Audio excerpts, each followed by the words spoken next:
Good morning, everyone.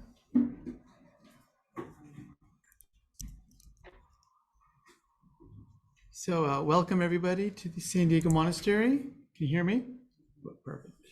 All right, to begin, we'll begin with a chant. If you know the chant, please chant along. Om Asato Ma Sat So Ma Jyotir Gamaya Mrityor Ma Amritam Gamaya Avir Maeti Rudrayate Dakshinam Mukham Tenamam Ahinityam Tenamam Ahinityam Om Shanti Shanti Shanti. Lead us from the unreal to the real. Lead us from darkness to light. Lead us from death to immortality. O Lord, light us through and through, and ever protect us with thy loving presence. Om, peace, peace, peace to all beings everywhere.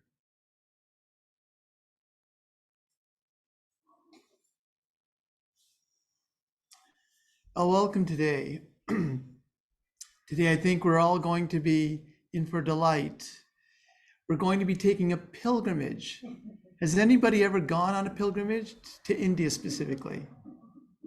Just a few of you, okay, good. So today we're actually going to be entering into a pilgrimage, and I'll tell you a little bit more about that, but let me first begin by telling you a little bit about who the presenter is.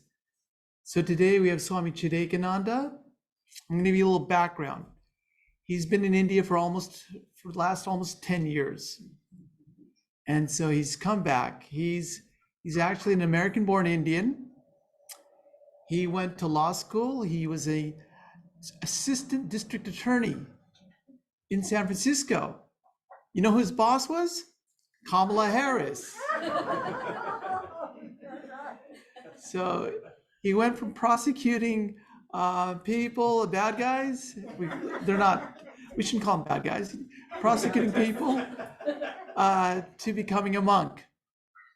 And what I'm learning actually this past couple of days is that he's become one of the foremost authorities in our Ramakrishna order on research in Ramakrishna. So where are places where Ramakrishna has gone? He's dug up research where new discoveries where Ramakrishna has gone, the significance. He's written a series of about 12 to 13 articles. There's a Swami Chidekananda who's written many books. Recently I heard he told Swami Chidekananda, "You now have to take off where I've left off. You know more than I do," he said. So, and just in discovering these past 10 years, not only is he an authority on just what we call the Ramakrishna Holy Mother pilgrimage areas, but he's also traveled to all the major pilgrimage areas in India, all the way from north of Kailas down to Rameshwaram, down to the Kanyakumari, and seen the 12 Jyotirlingas. There's 12 Jyotirlingas in India. He's seen all of them. Kashi. He's gone to Jagannath Temple where they have the Yatharata festival, and amongst thousands of people, he went to the front and was able to hug Lord Jagannath, which is very rare to do. He has a profound knowledge on Dakshineshwar, on the different pilgrimage sites, so much so that when the Swamis of our order come to India from Madras, from different places, the General Secretary requests him to take them around and give them sites.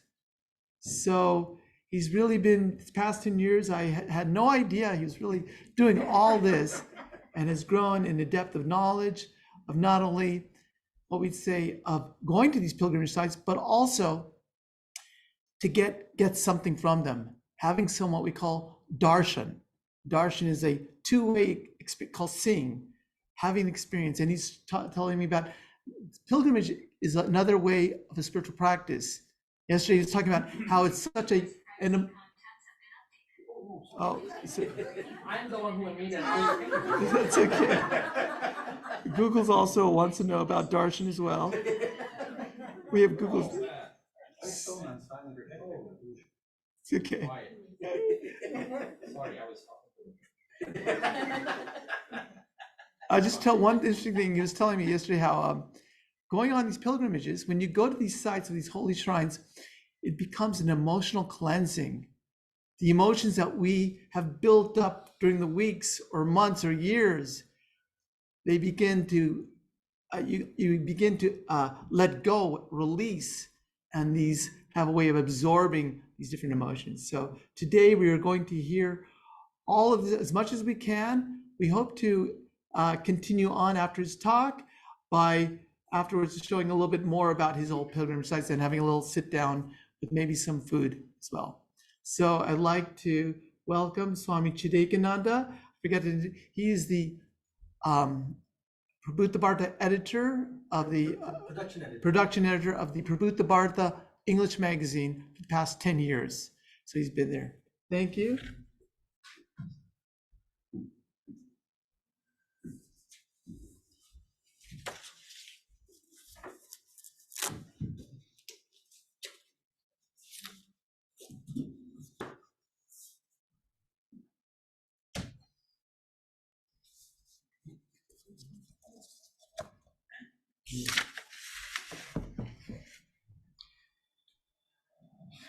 Jananim Sharadam Devim Ramakrishnam Jagatgurum Padapadme Tvayo Shritva Pranamami Muhur Muhur Namashri Yatirajaya Vivekananda Suraye Satchit Sukha Swarupaya Swamine Tapaharine. Good morning, and it's a great delight to be back and see all of the familiar faces again. And yesterday I was walking with Swami Harinaramananda, and he has this really, I think he does this with many of the speakers, he has this really unique talent. He was asking me what I was going to present. So I was presenting some of my, what I was going to talk about. Then he starts asking some questions about, I was talking about that one of the points of a pilgrimage is an emotional connection. I use the word connection with the divine. He said, what does that mean? That's not enough. The audience doesn't, you have to be more clear about what that means. Then I was kind of pushing back, saying that some things you can't, in Vedanta we say, anirvachaniyam, beyond words. But you know, you're Swami, so he pushed back even more. And he said, no, you have to put it into words. And my father entered into the fray, and my father supported me. So we were going back and forth. But because I actually believe in one thing, I was telling this to Swamiji yesterday, that yes, it's good to learn about others' experiences. But at the same time, we're all having these types of experiences. And Ramakrishna said that as well. That same emotion that we have, we're having this in daily life. It's just a matter of, rather than going towards the world, pushing it towards the divine. I'll give you one example right now, because he really got me thinking. As I was taking a walk in run in Balboa Park, I was thinking, if one idea came today, because you know, in Vedanta Sarada, they talk about this pratyaksha, direct perception, anumana, inference. So what I'm going to tell you now, so when I'm looking at you all right now, so some familiar faces. I saw Abhoy earlier today, Dawn, Anne, yesterday Caroline, Maitri now are seeing. So, and many of you that I've seen in the past. So when you see that, what happens? So what is the feeling that we have? So I can tell you my natural feeling. You feel that you've come, one of your, in Bengali we say apnar lok, nijer lok. You're one of your own people. There's nothing to prove. You are what you are. You have this long standing relationship based on what?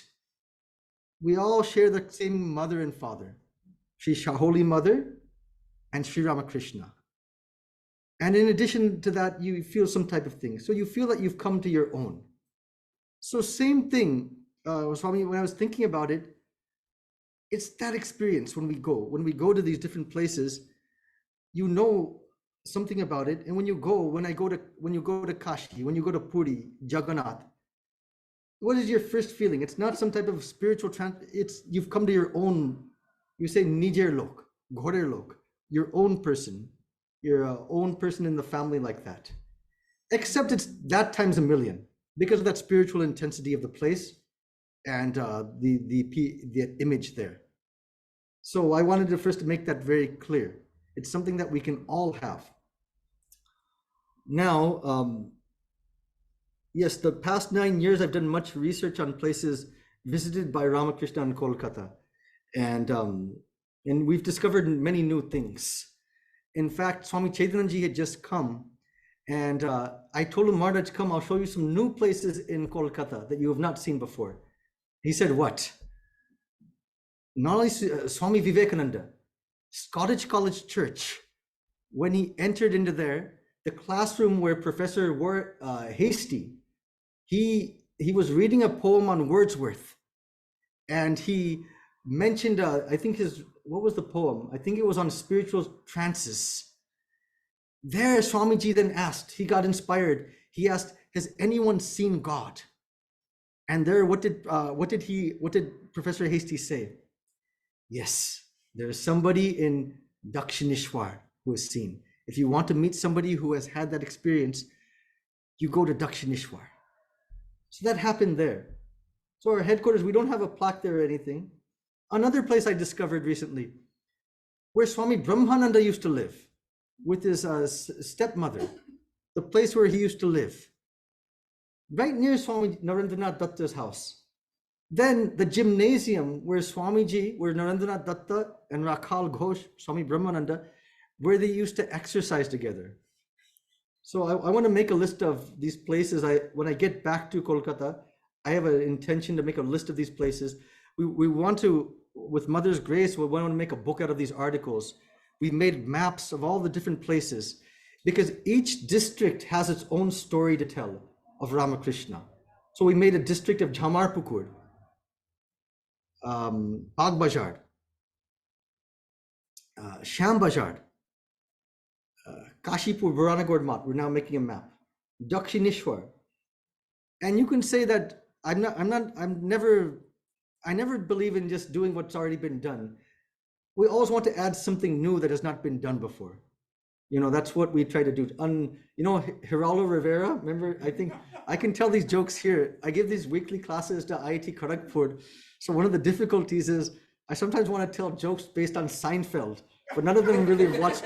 So for like 9 or 10 years, some of these things have been building up. So, but I've adjusted. I can also, you know, it goes to intellectual and then we can bring in humor there. Whereas here you can start with humor and go to spiritual things. Yeah, another thing I had to say this because I'm meeting Swami, actually Harinamananda after I think 10 years, actually 9 years, but I did not see him last time I came. So I think he was asking me, so what transformations have you made? So I was thinking of replying, I don't know, I have to spend more time with you than I can see. So I used this point in this growth mindset talk I gave last week that, you know, lots of people, they might see talks by Swami Sarvapriyananda, you know, our foremost lecturer on Vedanta, Advaita Vedanta, millions of followers. And many of them say that, you know, Maharaj, after listening to these talks, when I go into the streets, I see God everywhere. So I was giving this talk on the growth mindset last week, and I'll give it tomorrow. It's easier to see God in the airport or in a stranger, but those who know your trigger points, I call him a Mahatman who could see him in that person. So that's our wife, our husband, our children, our father, mother, who knows our trigger points, you know?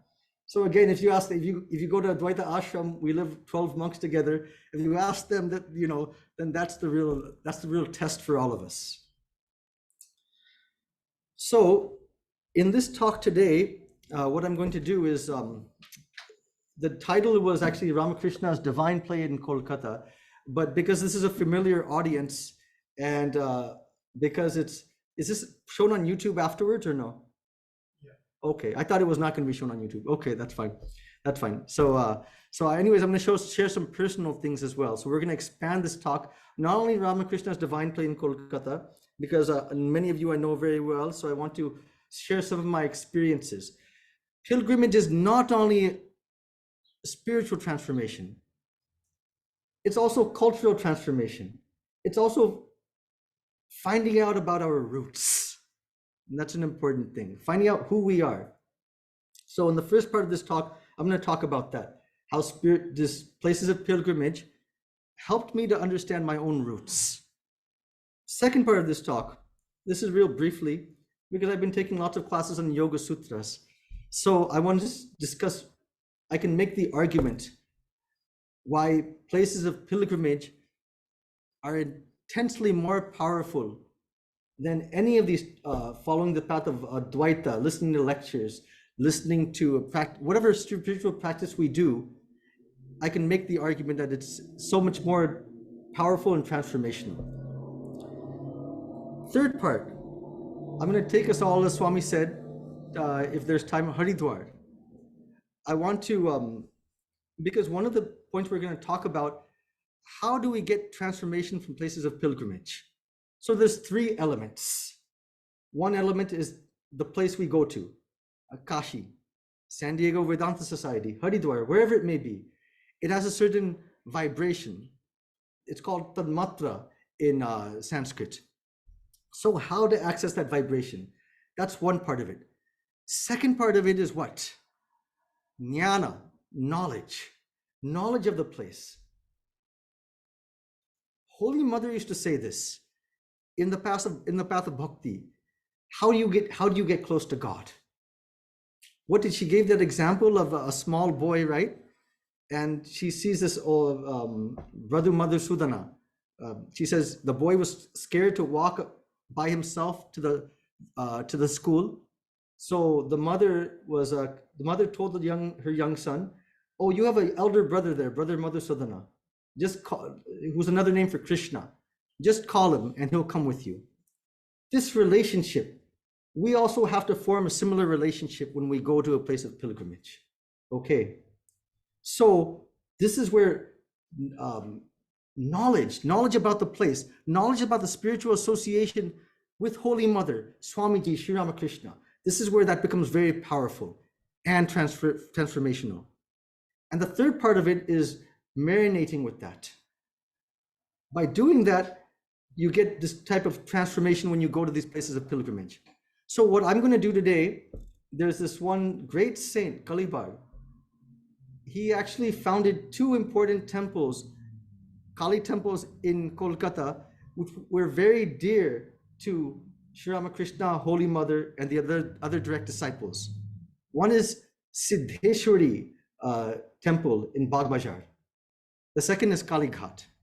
So it's a very interesting story. We're going to take his journey from Haridwar to Kolkata. And when we go to Haridwar, start with Haridwar, we're going to explain the origin. What does it mean, a Shakti Peeth? What does that mean? From there, we'll go to Kolkata. Okay, so these are the three different parts of the talk. We have 35 minutes left, but we'll get it done. So Swami, please go to the next slide, please. Okay, the next slide. Okay, so this is just different places I visited, and we'll go back to this during the question, during the lunchtime. Kailash, Puri, Gaya Vishnupadam, and this is Bellarmont. And so many that you can't, I think it'll take a lifetime. I was thinking about it, it'll take so many places I've visited. Let's go to the next slide now. Okay, so for me, you've all heard of that you've seen that that show Roots, you know, Alex Haley wrote that movie Roots. So you might discovering one's own cultural roots, their roots. Now you can give a reply. Why should it be necessary for a monk or a spiritual aspirant? We've come to give up these upadhis, these qualifications. So why should it be necessary for us to know about our roots? So I would argue back. I'm a lawyer, so I'll give a pushback to anybody. So one thing is that before you can get higher self-knowledge, you need lower self-knowledge too. And one thing is that when you understand this clearly, you understand your forefathers, you understand what lineage you come from. What happens is you understand your own tendencies better. Then what happens then? You find ultimately, it's not something that you get attached to. When you clearly understand your past, your roots. One thing that I found is then it merges into you.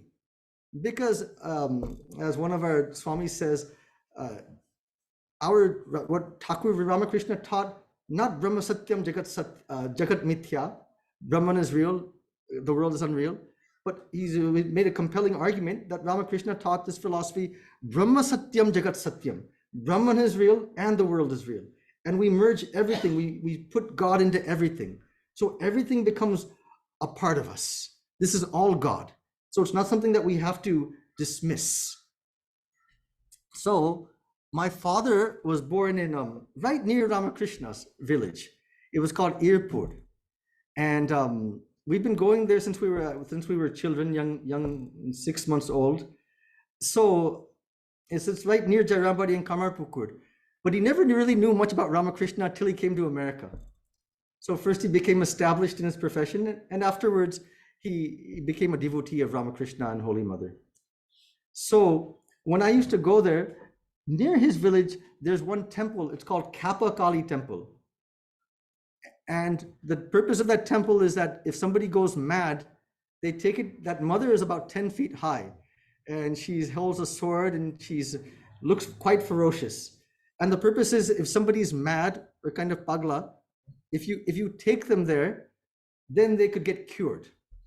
You know who sent Radhu there? Holy Mother. Yes. So Holy Mother sent Radhu there. So this is one type of an association. Secondly, please go to the next slide. This is our village in Irpur, which is near Kamarpukur and Jairambati. It's in the district of Arambagh. So all my forefathers up to my father grew up here. Okay, next slide. This is my, go to the next slide before this. This is my paternal grandfather and my grandmother. We say Dadu and Thakurma. So my Dadu, my grandfather, he was born in 1901. So again, this type of association, he worked as a headmaster almost his entire life. So one thing I imagine is that he used to walk like every day, like about 30 kilometers to Bardhaman, which is a nearby village. So I just imagine Holy Mother was living there, right? In Jairambati up to 1920. So this type of association, he used to walk near the place. He was living in the same area and walking by Holy Mother, with maybe not even knowing it. Let's go to the next slide then, Harinamananji. No, you can go to the next slide now. So go back. So regarding that, so I visited many of the villages where he lived, where he grew up, and I even gave a talk where he used to be headmaster. They invited me to give a talk over there. And he reminded me of like Khudiram, because he was so, like Ramakrishna's father, he was so orthodox and strict that they said that even when he was a teacher and the headmaster would come late, my grandfather would be walking back and forth in front of the school. The headmaster would see my grandfather from a distance and he would become scared. So he would take the day off that day. So that type of orthodoxness, that type of strictness he had. So I remember when we were small, we used to meet him, and he didn't talk much, but he was a man of great principle. So when I think about him, he's my imagination or my representation of Ramakrishna Father Khudiram. Okay, let's go to the next slide now. No, I'm sorry, before that. Go up. Yeah, so this is my maternal grandfather and mother. So my maternal grandfather, we all Dadu and Didima. So he was initiated by Bholananda Giri, who actually met Ramakrishna. He's a great saint. He passed away in Haridwar. He passed away, leaving his body on his own terms, by fasting. So he was initiated by one who met Ramakrishna, and he's by his own right is held as a great saint. His mother, and that would be my great grandmother, She was initiated by Vijay Krishna Goswami.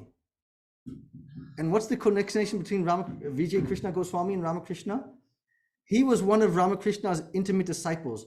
And in fact, Ramakrishna gave permission for him. He said, you should initiate people. This Vijay Krishna Goswami. So there's many things that could be said. So anyways, I'm just going to wrap that up. Let's go to the next slide. Next slide. Okay. So so what I try to do now when I'm living in Kolkata, I still have many relatives there. So because it's like the first time I've met many of them, or I've met some of them, but after a long time. So rather than, I don't know how long I'll be in India. So rather than staying away, I try to also I take so this is my niece, one of my cousin brother's daughter. And you can see it's really interesting. They have something called Hati Kori, which means on Saraswati Puja, they get introduced to the educational system, and they write on this chalkboard right here the alphabet. And this is done in Bellarmont. It's also done in Mayarbadi. It's done in many places in Kolkata in our ashrams. So you can see she wrote that thing right over there. That's her first day. Go to the next slide. And that's her after she wrote all the slides. So it was a big day for her. Interestingly, with her, it was really interesting because in 2015, my aunt Nili Pishi, she came to Bellarmont during Durga Puja time, and she met Swami Prabhanandaji, who was vice president. This was during Durga Puja. So she's a little bit, she's very, you could say, open. So she doesn't, she's very free with everybody. So she actually asked the vice president Maharaj, Prabhanandaji, please bless me with a grandchild. So I was like embarrassed. Oh my God, how could you do that in front of the vice president? So then what happened 1 year later, she was born during Durga Puja. So it was really something amazing. Next slide. Next slide. Okay, so then they met Swami Jyoti Rupananda afterwards. So this is a way, just, you can say, why am I mentioning this? You're a monk. But at the same time, this helps that, this is all one spiritual family. So as long as I'm there, this is also part of my experiencing there too, that some of my relatives there, they're interested, letting them also get acquainted with the Ramakrishna Mountain mission. Let's go to the next slide now. Okay, and this is in one place actually, this is also something really interesting. My grandmother, I'm with my auntie right there, Nili Pishi, and this is a priest of a temple. In this particular temple, if one wants to be born with a child, a male child, a son, so then they go to this temple and they pray. So my paternal grandmother, she went to this temple and they did a puja for her. So she was born with a son. So that's why my father's name is Devi Prasad. Devi Prasad, the Prasad of Devi. Everyone knows what Prasad means.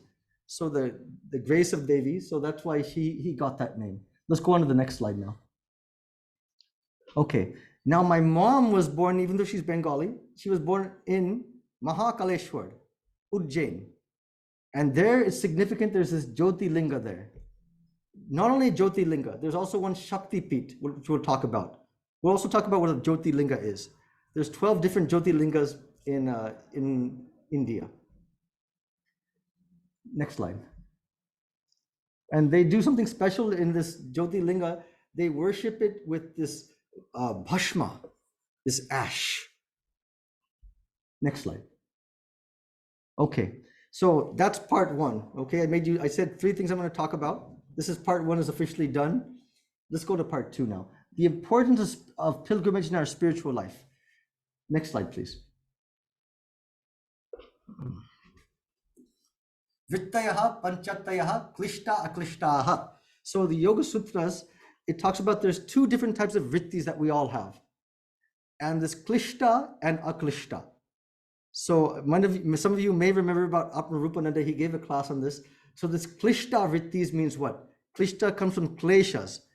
These are obstructions. What we talk about, these emotional drives. Raga, dvesha, abhinivesha. So these attraction, repulsion, and what else? And this fear. So these are these, I like the word pain bodies that Eckhart Tolle used. And so these are these deep pain bodies. We don't have time, but I'm just going to summarize this and its importance in pilgrimages. So now these samskaras, they're part of our, what you call this linga sharira, our subtle body. They go with us from life to life. This life to the next life. Please go to the next slide. And next slide. Okay, so we don't have time to get into this. There's something called the samsara chakra. So these kleshas repeat themselves. And how do they get stronger? Every time we react in this life, every time we react with anger, repulsion, attraction, fear, these samskaras get stronger. Go back to the previous slide, please.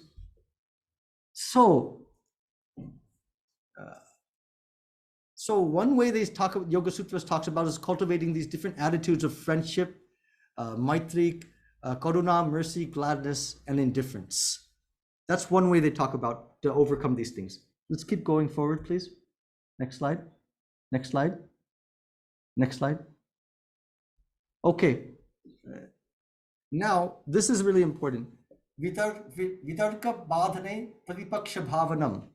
So the definition is to obstruct thoughts which are inimical to yoga, contrary thoughts should be brought about. So Swamiji talks about this. If you're having feeling of hate, think of love. If you're having anything, jealousy, think of unity, think of friendship. So this all sounds so nice in theory, but there's one major problem with this. What is that? Any of these vrittis, these kleshas which come to our mind, they're so packed with psychic energy. It's like a tsunami, and it's like a big tsunami wave. And we're trying to, at that time, we're trying to cultivate this vritti of this thought of love and compassion. So what's going to happen? You have like a small boat and you have this big tsunami. It's going to be overcome, right? So Ramakrishna taught Yoga Sutras, Advaita Vedanta, Bhakti schools. They all talk about this purification of what? Emotional drives, of thoughts. But you can see the difficulty in this. Yes, even for Advaita Vedanta, you have to be an adhikari, right? You have to be established in so many disciplines to practice it. Otherwise, it sounds so nice in theory, but in practice, it's really difficult. But what did Ramakrishna say about this? What did he say was the shortcut way, the easiest way to purification of mind and spiritual progress? Now, before I say that, sometimes this is a joke that even in India they laughed at. Swami Vedananda ji, he's a venerable saint at the San Francisco Vedanta Society. He used to say, brother, if you want to make real spiritual progress, just be like in a room, and in the next room, your monastic brothers are talking about you, but they don't know that you're there. So they're talking about you, but they don't know that you're there. If you really want to make spiritual progress, you have to go to that type of situation.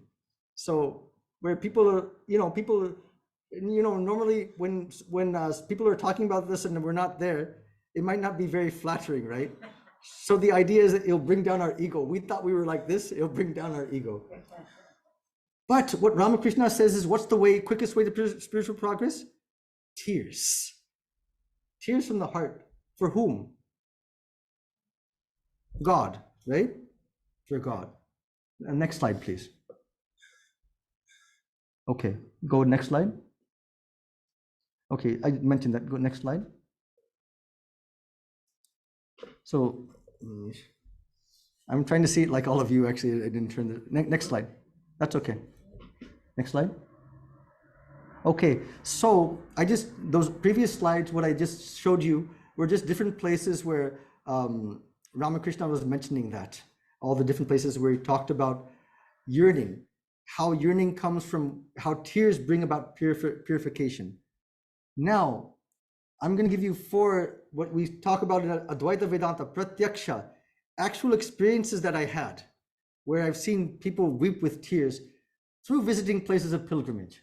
1, I was taking some devotees, actually from America, I was taking them on a tour where Holy Mother, every day in the morning time, at 3 a.m. in the morning, she would wake up. From the back door, she would walk along this path to the Ganges, Ganga, to take her bath there.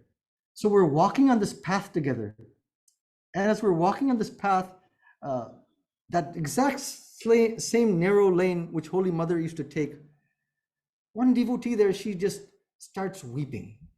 It was really something, you could just see that she could not move. She just broke down and started weeping. So who was she weeping for? What was she weeping for? This association with the Holy Mother, right? That Mother used to walk down here every day. She's taking this lane. She's going to take her daily bath. I'm walking on that same road. So that these tears, what is this? Tears, this is this connection. Now you may ask why? We can't say why. Same thing when we see people after a long time. Sometimes you feel great joy, you feel tears. Why? Some connection is there. So what brought about those tears?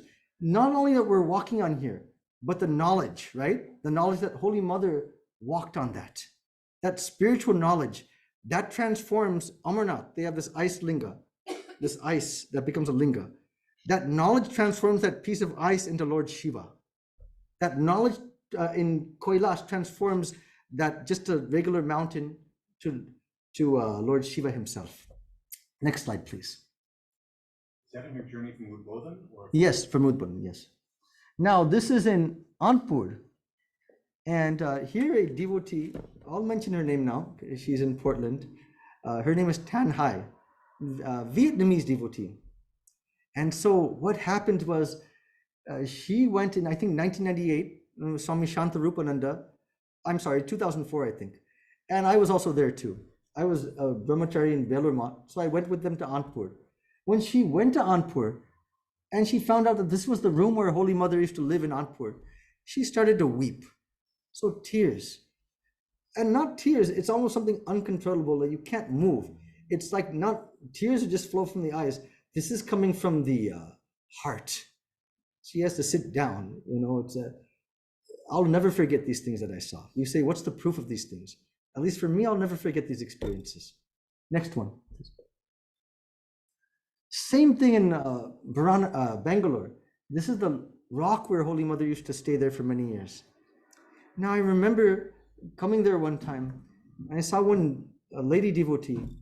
I didn't know her, but I just remember she was just staying there. She was weeping there. And it was something that you can't, when you see that thing, that's where is God? God is in those tears. God is in that place at that time. Yes, I can say I've seen God in that union between the Bhakta and Bhagavan. Next slide, please. This is Somnath, Gujarat. This is another Jyotirlinga. And when I went there, I remember they had a beautiful arati. And during the arati, at that time, I used to, again, look into the sea of faces. And of all those faces, I saw one devotee, her eyes were just weeping. So again, I didn't know who that person was. I didn't see that person since then, but that made a permanent impact. Next slide, please. This is Vishwanath, Kashi Vishwanath. Even here, I actually go here every year. In fact, I've been in India a total of 14 years since joining. And I don't think I've missed not one single year going, except for when I was in training center. So every year during this time, it's something I feel like something, if I don't go, it's something's not right. So this year in January, I already was going to visit America for the first time in 9 years, visit my parents. But even then I can still feel that, I can feel that someone's thinking about me there. Then the next day, some sadhus from Kashi called me and they asked, when are you coming to Kashi? So anyways, there I also saw one devotee, just a very old devotee. She was just on Vishwanath. She was just on top of him. And the security guard were trying to take her off, but she would not leave. And she was just weeping such tears. Okay, next slide, please. Now, this is in, I'm taking you all over the place, all over India, from Gujarat. Now we're going back to Kolkata. This is when Ramakrishna came to Kolkata in the first week of 1852 to help his brother. His brother was what? Running a Sanskrit toll school. So this is this Sanskrit toll school where his brother ran this. It's now a temple. Inside the temple, there's these images of Krishna and Radha that Ramakrishna used to worship at that time. So this is that Sanskrit toll school. Why am I mentioning this? This is right next to Kautamrita Bhavan, where Sri Master Mahashai lived. Okay, I made a map of that. You can, I think, Swamiji, if you can put my articles maybe on the San Diego website. I made 12 articles. We've described all of these things. Anyways, he used to, after Ramakrishna's passing away, Master Mahashai every day would walk to Thomas Merton School. He was a headmaster there. So when he would walk there, he would do like this. Then one day, one of his students asked him, why are you doing that? You know, then Master Mahashai, in a very choked voice with emotion, he said, whoever walks down the street will become a yogi. So you can see this power of this spiritual association with the place of pilgrimage. Both are there. Next slide, please. So what are the elements now? So let's now go back to the elements. Let's make this. So the place. Swami Vivekananda talks about this in Raja Yoga. It's Sutra 2.19, Yoga Sutra 2.19. He talks about the matra. In fact, he mentions that even a place of pilgrimage, you know what it mostly depends upon? It doesn't depend upon the past sadhana. That's important. Even the Lord itself, it does not depend upon. What does it most depend upon? The devotees who congregate there. The devotees, the bhaktas, they make that place living. So he even said that even today in Kashi, if suddenly all types of worldly people started to go, the place of Kashi would also change, right? Not permanently change, but a different vibration would be there. So what I'm saying is that there's 3 different types of vibrations. The place. Also, what? The knowledge, having the knowledge of the place. And the third thing, meditating upon that. And I talked about this before, I think, and I wrote about this. The fourth thing is when you go to the place of pilgrimage, that's not the end. That's only the beginning. Actually, when you have that experience of the pilgrimage, that's not the spiritual experience. Swami Prabhavanandaji, the ex-head of Hollywood, he visited Jagannath one time, only once. And during that visit, he saw Jagannath as the Vishwarupa, the Lord encompassing the entire universe. After that, what did he do? That was one experience, but that's only the beginning. After that, when he would sit for meditation, he would first replay that emotion, that feeling in his mind, and then he would start for meditation. So same thing, I've met devotees here too. I've taken them around. That experience that they have in India, when they sit for meditation, this is how never to have a boring meditation.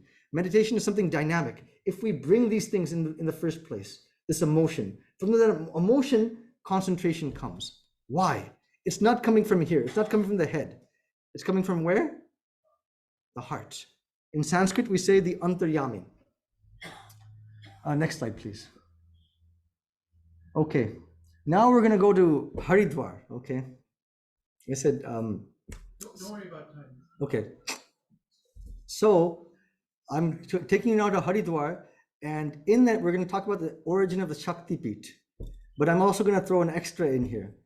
This is Swami Harinamnanda gave a wonderful lecture on the Chandi, and I think a retreat too. And I watched that many times, and I got so much inspiration, so many new insights I got from that. So in his talk, he mentioned the 11th chapter of the Chandi. Chandika defeating Shumba and Nishumba. And I think he talked about this this represents the sattvika, the transformation of the sattvika ego. So this is actually the place where that took place, according to belief. That this is where Chandika, it's a hill called Chandi Pahar. So I was really taken aback with this Chandi Pahar. So when I was there in Haridwar, I think for 1 month I was there. Every day I used to go. I would be brought to the bottom of the hill and I would run up to the top of the hill. It takes about 20-30 minutes. It's quite high. And this is her name is Koshiki. So the legend is that after defeating Shumba and Nishumba, she took some rest. Let me sit down here and take some rest. Later on, Shankaracharya established this murti in the 7th century. Holy Mother visited here.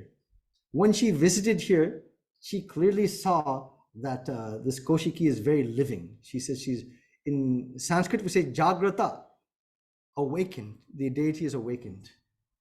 So this is a rare picture that you won't be able to see on the, I don't think you'll see on the internet. They're very protective because here she's almost like in the form of a baby. So a baby is like a very protective thing. So she doesn't, they protect her. So she has one nickname, Kukumoni, some call her, someone very close to her. Let's go to the next slide. Next slide. Now let's go to this Daksha Yagya temple in Haridwar. Now, here I'm going to explain how many of you have heard of the term Shakti Peeth? Okay, quite a few people. Here this is the origin of the Shakti Peeth here. What happened here is that Sati's father, Daksha, in this place, he actually performed a worship. And he was very upset that his daughter, Sati, had married Lord Shiva. He thought that he's not wealthy, he's kind of rough, and he's not showing him proper respect. So why did he do that? So he held a special yagya, sacrifice. In this yagya, he invited Brahma, Vishnu, all the different gods. But who did he not invite? Shiva, and who else? Sati, yes. So then what happened? Shiva was indifferent, he's Lord Shiva. But Sati became very angry. So she went over here and she complained to her father. Then what did her father do? He started to badmouth Lord Shiva, said so many things about her. So Sati was so upset, she thought that she had become impure. Why? Because they say that to listen to anything, that's why they say if somebody speaks ill of your guru, of your Ishta Devata, you should either protest or leave the place immediately. Okay? So she felt so offended and she felt so impure because this body that she was embodying had listened to this slander of Lord Shiva. So she sat down right then and there. Go to the next slide, please. Next slide. And next slide. Next slide.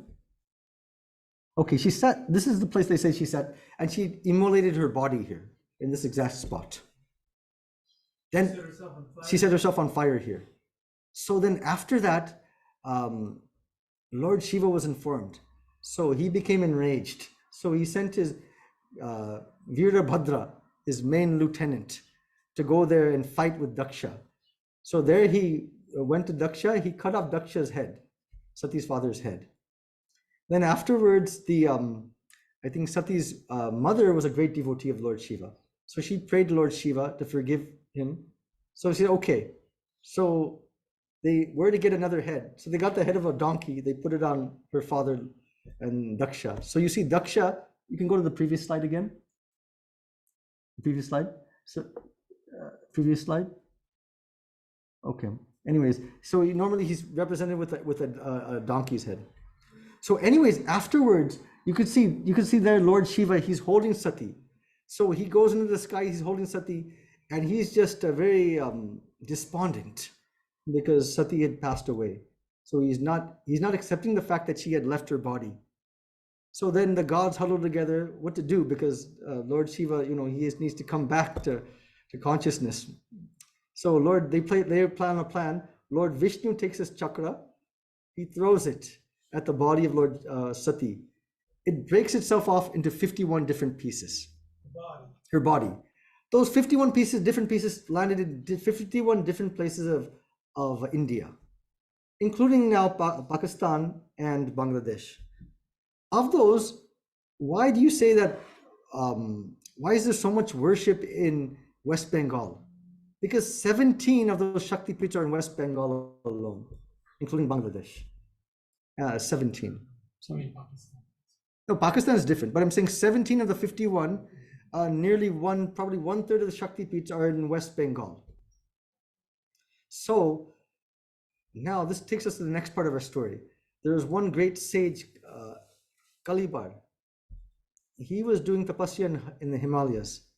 So he received a divine command from the Divine Mother. You see that my front 4 toes have fallen in Kolkata. I want you to go there, uncover them, and establish a temple there. Next slide, please. Keep going. Keep going. Keep going. Going. Keep going. Keep going. Keep going. Okay, so he laid upon this. So he went to Bagbazar, which was a very swampy land at that time. It was like a forest. It's not like it is today. Today it's like a city, it's like a town city type. At that time it was just a forest. And so he went there and he saw this image and he thought, he had an intuition that this would be where the Shakti Pit must be. So he established a temple there about 600 years ago. It's called Siddheshwari Kalima Bagbazar. So he established that temple. Then afterwards what happened? Then he received a command from the Divine Mother. No, this is not the place. There's another place. So this is what we call not a Shakti Pit. This is a Siddhi Pit. Why? This saint established this image and had the realization of her there. So after she was established, this is Siddheshwari Ma. She became known as the Dacoit Kalima. Dacoit means the robbers. At that time, they used to even do human sacrifices to Mother Kali. So sometimes they would capture people. It's called Narabali, and they would offer them as sacrifices to the Divine Mother. It's 500, 600 years ago. Next slide. Okay, then we go to 1700s. In 1700s, this Jamindar, this like landlord, terrible landlord, who used to extract a heavy tax upon all the local subjects. But ironically, they were like great devotees of the Divine Mother. So he wanted to build a really, really large temple for the Siddheshwari Kalima. So he built a temple at that time. It was called the Black Pagoda Temple. It was 70 feet high, 165 feet high, 70 feet higher than Dakshineshwar today. And this was, at that time, Bagbazar was the capital of India. Kolkata, and especially Bagbazar, was like that's where all the ships would come in. That was the administrative, spiritual, the intellectual capital of India. So ships would come at that time from a long distance and they would see this temple. So what happened then? In 1737, a cyclone and an earthquake both took place. So this temple got destroyed, nearly entirely destroyed. Yet what happened? Miraculously, Siddheshwari Kalima was okay. So then they moved her to a small place and she continues to stay there today. It's called a Kalibadi. Kalibadi is like a small house, a small hut that hosts the image, not like a temple. So they say that she's like a queen. So she enjoyed everything, but now she doesn't want, after you've had so much name and fame, then now she just wants a small place with her own devotees like that. So actually, they say that you don't find her, she finds you. In fact, I met one of the pujaris there. I asked him, how did you come here? He's a Brahmin. He said he used to be a Naxalite. 34 years ago, he used to be a Naxalite. That means he was part of the CPM, Communist Party. And they did many terrible things in Kolkata at that time. So what happened? He received a dream from the Divine Mother. Why are you doing this? You come and serve me. Amake seva koro. You come and serve me. So then he didn't give a clue where it was. He just saw her image. So he kept it in mind. He's going here and there. He couldn't find the temple. Then one day he came across it. Go to the next slide, please. So this is her today. Now, what is the association with Sri Ramakrishna and Holy Mother? It's a great association. Sri Ramakrishna, this is when he would walk to Kali Ghat. When he would walk to, there's one Dr. Ganga Prasad Sen. He was a famous, I think, a homeopathic or Ayurvedic doctor at that time. It's right, his home is right near here. So he would always go and he would, from outside, salute Siddheshwari Ma. Then he said, next slide, please.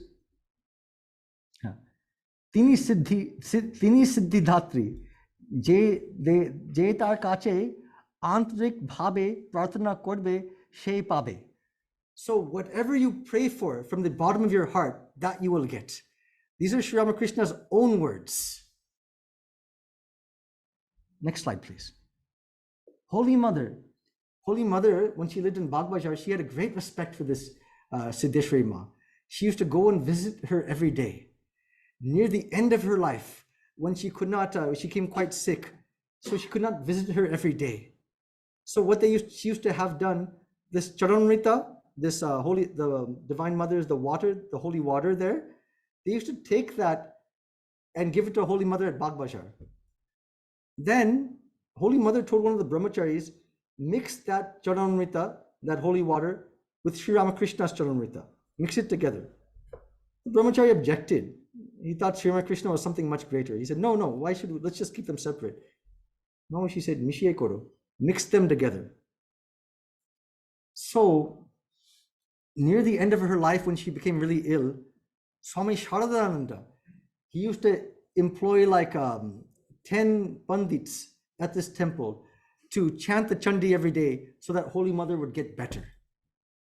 And they did many sacrifices here so that Mother would improve. Next slide, please. Now, this is interesting. You see these two priests right there? They're the priest at Siddheshwari temple. One of them has passed away. The one wearing the white t-shirt is still alive. It's interesting because this priest, it goes back many lineages. Their father met Holy Mother. And two specific things they mentioned about that. One time, Holy Mother, because Holy Mother had great respect for the priest at Siddheshwari Kali temple, Bagbajar. So one time when the father came to meet Holy Mother, he was a young man. Holy Mother with her own hands fed their father. So afterwards, their father used to tell them, I've had many good dishes in life, but that amritam that I tasted from Mother's hands, that type of taste I've never had again. There's another story that one time their father went to visit Holy Mother in Bagbajar. Then Sharat Maharaj, Swami Chidekananda is down below. So he's telling him, okay, go upstairs. The priest goes upstairs. I think Sharat Maharaj said that Holy Mother is doing puja at that time. So the priest said, okay, I'll just go upstairs and I'll just make pranams and go back down. So he went upstairs and then like the blinds are closed, but like he just peers in a little bit to see what's going on. He doesn't see Holy Mother. He says Jagadhatri, the image of Jagadhatri. Then the priest goes back downstairs again, their father, and he tells Swami Chidekananda, why didn't you tell me that Jagadhatri Puja was going on? I would have brought something. Then Chidekananda says, no, Jagadhatri Puja is not going on. It's just the worship of Holy Mother is just doing regular worship. He goes up again and he sees our Holy Mother. Next slide, please. Girish Ghosh, whenever he would write a play, he had a special name for her. Ginnima. Ginnima means head of the household. So of all the Kalis, she's like the head of the household. Others call her Didimoni. She's like a daughter, like the eldest daughter. So Girish Ghosh, whenever he would write a new play, he would first offer it at her feet. And then he felt by doing that, success would come. Next slide. And so whenever I go, I take devotees here. You see Tamara there. Some of my volunteers are there. And one thing I feel is that when you take nice devotees, especially from America, the Divine Mother becomes very happy, you know. She's like, my children are coming from so long to see me. So I feel like the agent. I like bring the bhaktas to the Divine Mother. Next slide. Next. And this is, you can see, I think you see Caroline is there. And this is with the priest there. And I think Shakuntala and Prakash from San Francisco are there. And these are a couple of other devotees. And you see how Holy Mother, she provides, like these 3 other devotees. So they become like, you could say like family. You know, they live right near Advaita Ashram. Anything you sometimes need, that they always help out a lot. So you could just see it all depends on the mother's will, right? That whatever she wants gets done. Next slide, please. Next slide. Okay, now let's go to Kali Ghat. Let's go back to this Muni Kalibad. The story is not completed, right? What did I say? He wanted to establish a temple of Kali Ghat. He established first Siddheshwari Kali temple, but the Divine Mother said to him, that's not where my 4 toe rings fell.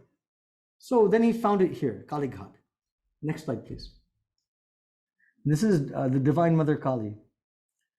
Now, what they say is that the Divine Mother, you see, this is a very unique image.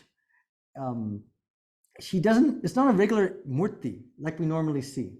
So it's just, you see the head, the tongue, and 2 hands, but you don't really see feet. But below this, there's a silver encasement.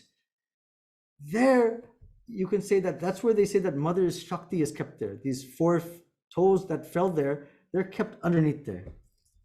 Now I'll just tell you just one anecdote that one time one devotee came from America, a lady. So she wanted me to take her there. So I was having a great headache that day, so I didn't think I could go. So then I talked to my mother. My mother, no, you have to take her. She's coming from the West, you have to take her. And Kali Ghat it can be very ferocious if you don't know what you're doing. You know, there's so many elements there. So I took her, and I still remember that when I touched her feet down below, that headache went away.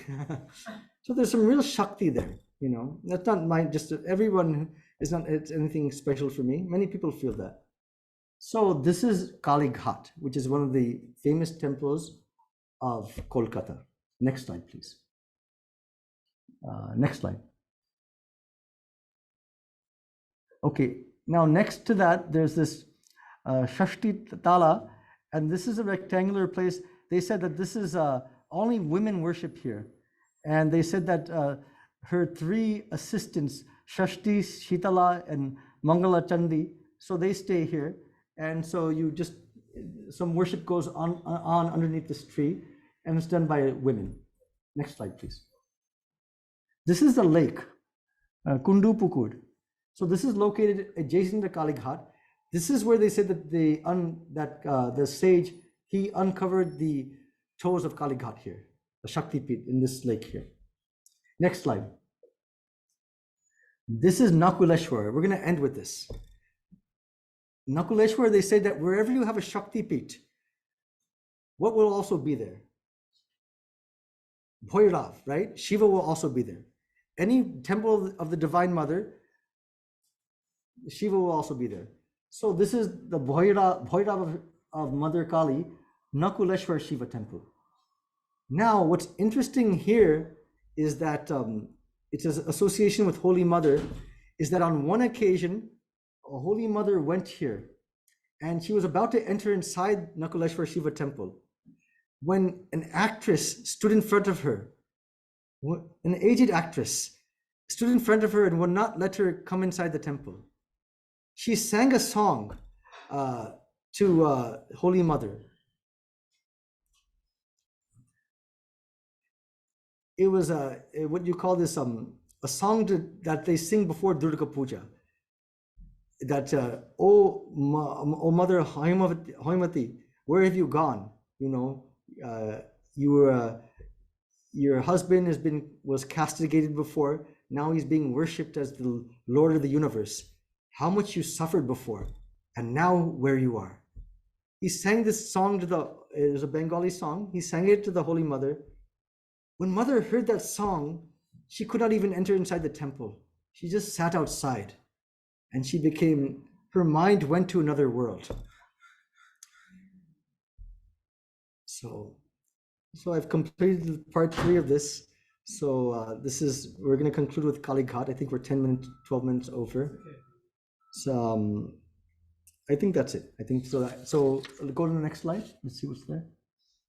Okay. So let me just conclude then, before I'll conclude the talk right now. And afterwards, we'll have question and answer, whatever you like. So what did we talk about today? I just want to review that. So in pilgrimages, it's transformational in many ways, right? It helps one to discover culturally. It can help us to discover our roots. It's the fastest way to sadhana, you can say. Why? Because Ramakrishna himself said that what is the quickest way to make spiritual progress? Tears, right? So I gave you 4 instances where these tears come. It's not so easy to get these tears from a lecture, right?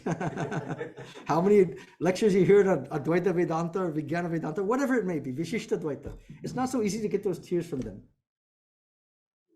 It's not even so easy to get those tears from meditation, unless you're really advanced.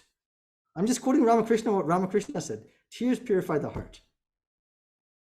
Even karma yoga, it's easier to get tears from other things, but it's not so easy. But these places of pilgrimage, we've seen this again and again.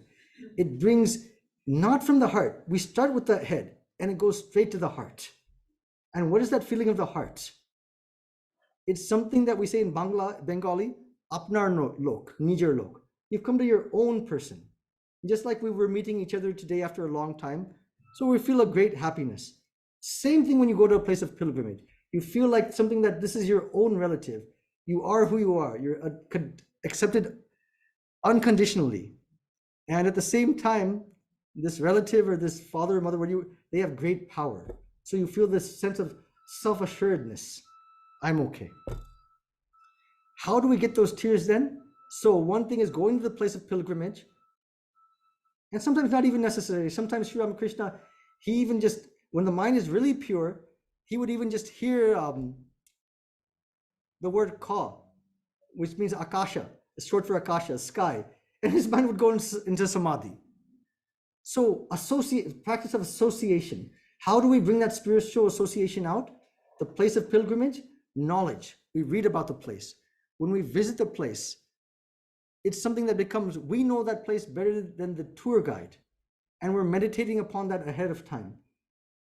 And every place has its own theme. When you go to Kashi Vishwanath, you won't think of Hari there, right? You won't meditate on Lord Vishnu. Same thing when you go to Vrindavan, you won't meditate on Lord Shiva. Every place has its own theme, its own Ishta Devata, which you have to give respect to. Third thing is meditating upon that.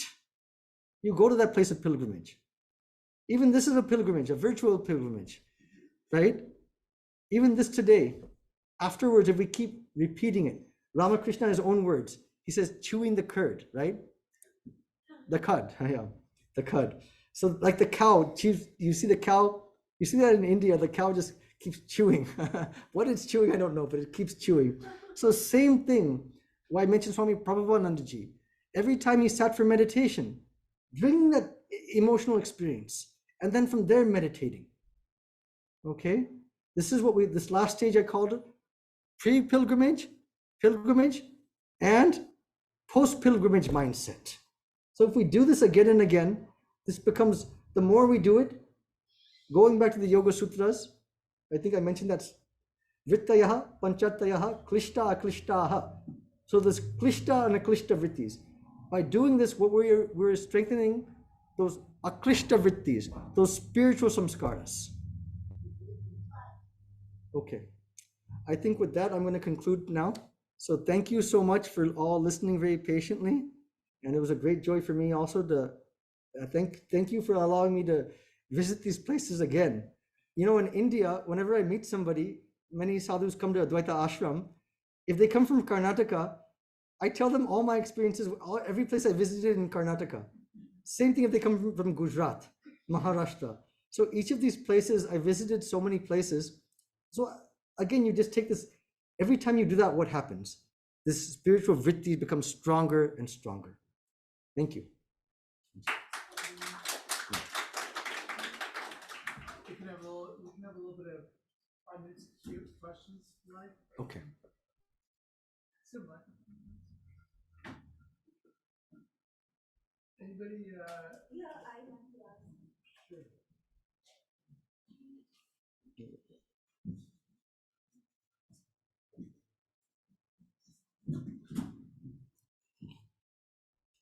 Thank you, Swamiji. It's so wonderful to have you. I think touching your feet, slowly touching all these lovely places. I have a question, Swamiji. What does your name mean? Swami Chidekananda. So it means that Chit means what? You tell me. Consciousness. Yes. And Eka means what? One pointed. Yes. And Ananda? Happiness. Yes. So you tell me what the meaning. My memory is not very Okay, what, so, no, but you said it. I'm not letting you off the hook. You just said it right now. Chit, Eka, Ananda. Right. Single pointed consciousness. This is single pointed consciousness. Yes. So yes. Thank you, Swamiji. Swamiji, are you going back to India sometime? Yeah, I'm going back on March 30th. Okay, if we give you some cash, will you put it from our temple there? Okay, afterwards we'll talk. Afterwards we'll talk. Thank you. Yes, you can say your name and then ask the question. Because our Zoom can hear us. Okay. Paramaradi, this is this one. So close. Oh, okay. There you go. Can I hear it? Yes. So Paramaradi, this is this one. I had a great opportunity when you took me to all these places that there was a lot of name. So Paramaradi, have you had any experience or did you do Narmada or did you? No, I did not do Narmada. No. It's, I was wondering that if you go there or. yeah, I visited Narmada. Omkareshwar is there. Okay, so do you have any experiences on there? I mean, on any feelings that you can?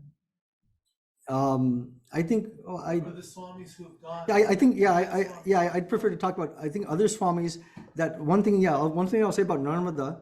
In fact, our General Secretary Maharaj doesn't. When you go to Narmada, it's what many sadhus discover, and also spiritual aspirants. There's something about the place. It's almost surreal. Everything moves in slow motion, and what one finds is that the atmosphere is so pure that many sadhus have talked about this. They forget about what they were doing. They had so many duties to do. What else shall I do? That idea comes to their mind. Let me just settle down here. So what you find many times that many people, many monks, they sometimes leave the order. I shouldn't say this. A few of them, it becomes like their permanent home. It's so powerful. And what they find is that it's so easy to meditate there. And they find that this Omkareshwar, this Jyotirlinga, this Narmada, they're very living. In fact, some sadhus I've met, they've had the experience of seeing when they did this, it's called Narmada Parikrama, this circumambulating the entire Narmada River. So that takes like 1 or 2 years. So what they mentioned was that one Swami mentioned that one time he was like really, really thirsty. There was like no water there. And this young girl comes and just offers him some water. He takes it. Next moment, where did that girl come from? It was a very isolated place. What's a young girl doing there? So that's one thing that I can say that I've seen with many sadhus there. It's very easy to meditate there. Thank you. Anybody else like that?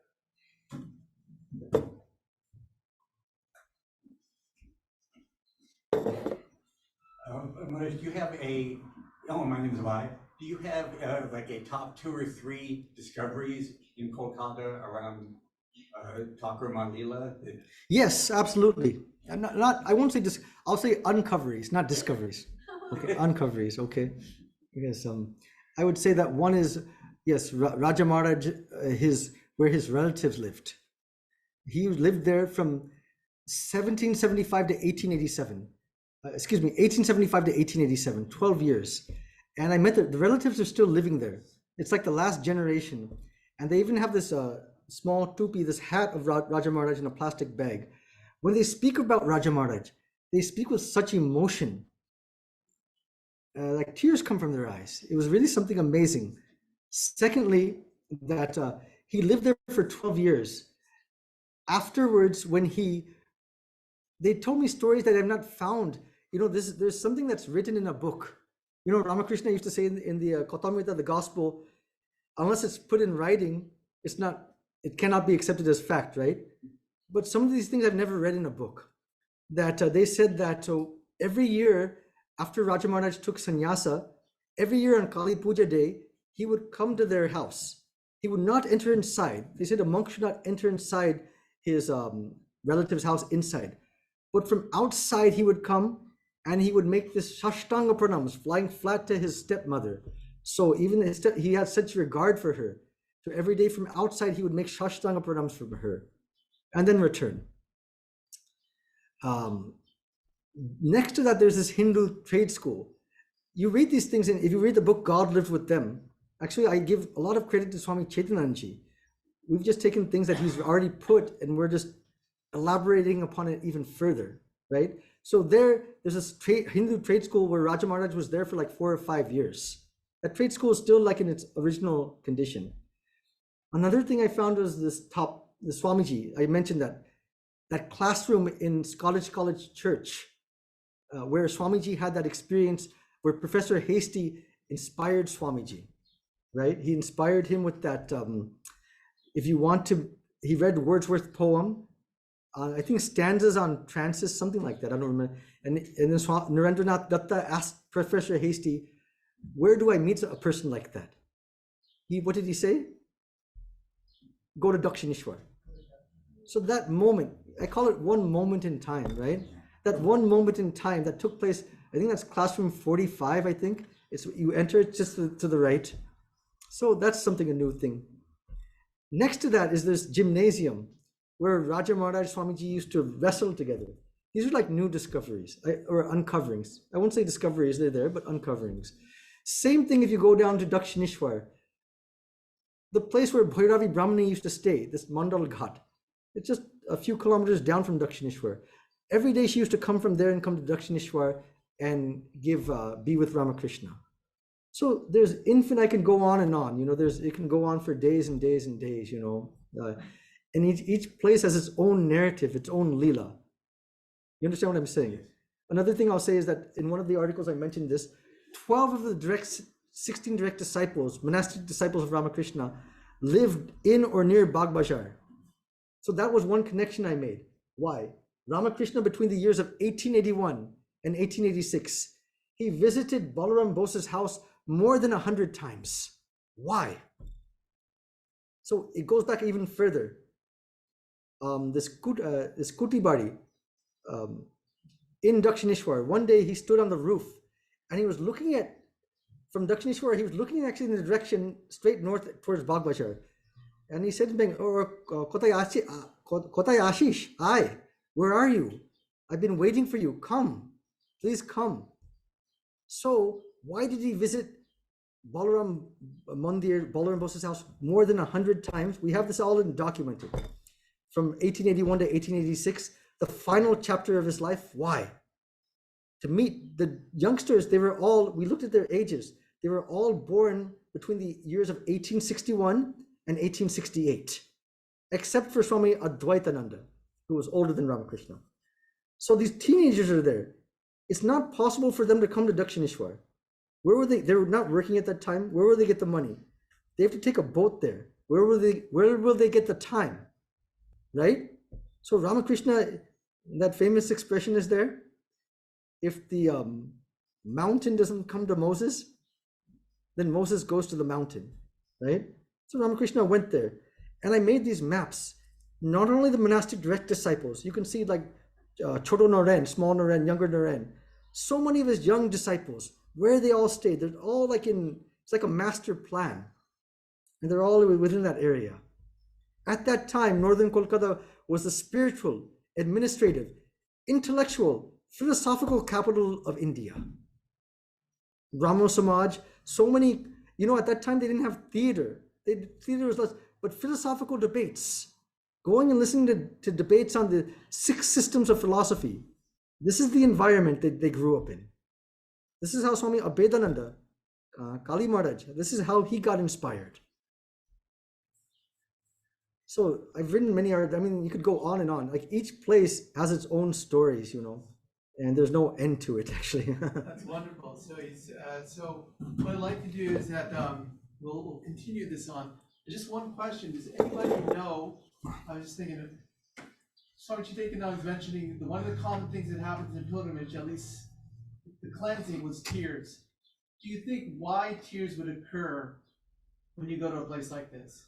Sometimes it's because you're exhausted by the time you reach there, but most of the time. That's one idea. But most of the time, sometimes when you meditate for a while, or you've been in the place for a while, you can feel that the image itself has become living. Okay, so I And was I felt that in Khar, because I used to go there very often. So there's an image above Mother Sharda, and I had spoken to the Pujari there. And I said, I don't want to go to America. My photograph, because I could feel Thakur doing the mantra with me whenever I used to go there. So the image actually used to start talking, so you feel the living presence, so the tears come. So he said, take it with you. Good. Not that I took it, but let me offer maybe a couple possible scenarios here. Because I've been working in the hospital for some time, this past 6 months. We have a Catholic priest, and one of the things that when he comes with the patients, he'll meet with the patients, and there's a thing in Catholicism about confession. And so in this act of confession, what's the word? No, so there's this repentance.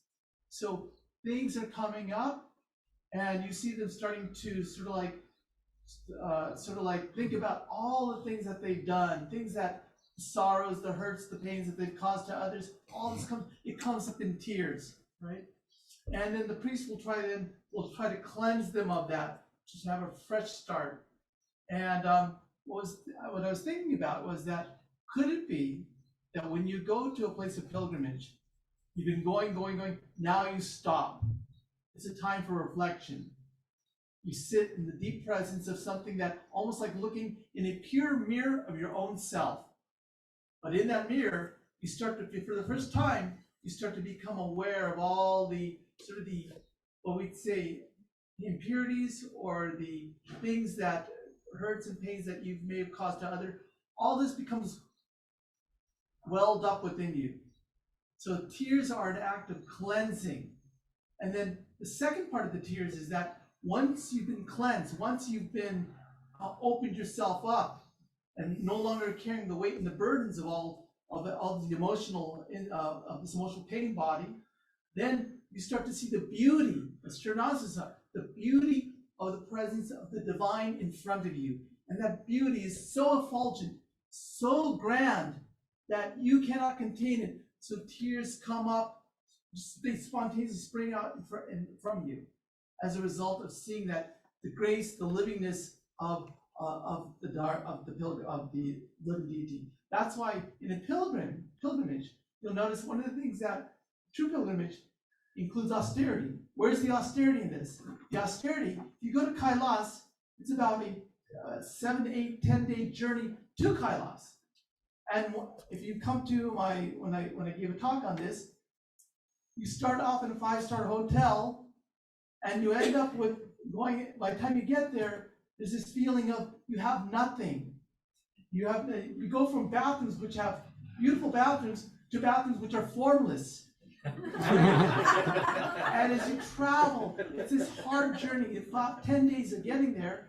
What's happening? You're letting go. You're actually being stripped away of things that you were holding on to for support. So finally, when you get to, Kailas is in Nepal, and it's about 16, 17, 18,000 feet. You're not walking with any other person. You have to find your own pace because you cannot keep up with any other person.